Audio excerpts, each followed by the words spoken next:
Using the Kanban board we can track progress through fermentation, secondary conditioning and through to drinking. Also using the same approach to track the video production from the Grain to Glass episode, retrospectives, outtakes, any special editions and of course finally the shorts for YouTube and TikTok.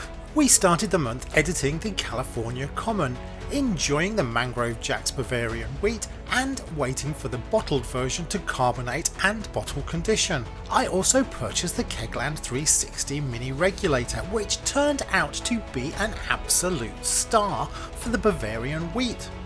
Meanwhile, over in planning, I slipped in a quick, or as it turned out to be not so quick, turbo cider.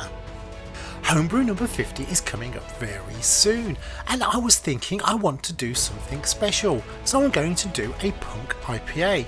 This is exactly the same as I did for my very first recipe, however this will be a more comprehensive all-grain brew, following the recipe from the Brewdog website. I kicked off the turbo cider and instantly got stuck in fermentation due to preservatives in one of the ingredients. There's going to be much more about this month. Over on the right, the Christmas cider finished. This was the last of the 2024 videos. On the video front, the California Common moved into shorts and the bottled Bavarian wheat moved into editing. Mid-month and I started on my mini regulator side project, which we released at the beginning of April. 15th of March was my first all-grain brew day for a Philly sour. This is going to have strawberries and oranges added in secondary on day 4.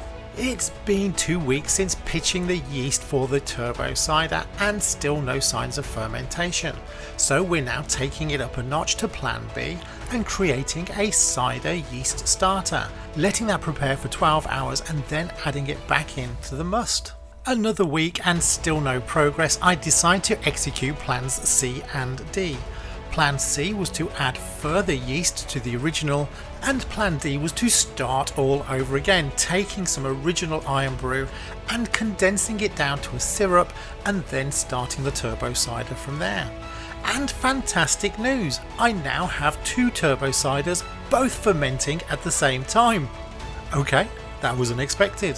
Which brings us right up to date, and yesterday I moved the Philly Sour out into the garage to cold crash ready for bottling. Coming up next month. Check out the video for the Bavarian wheat and see you next month. Cheers everyone.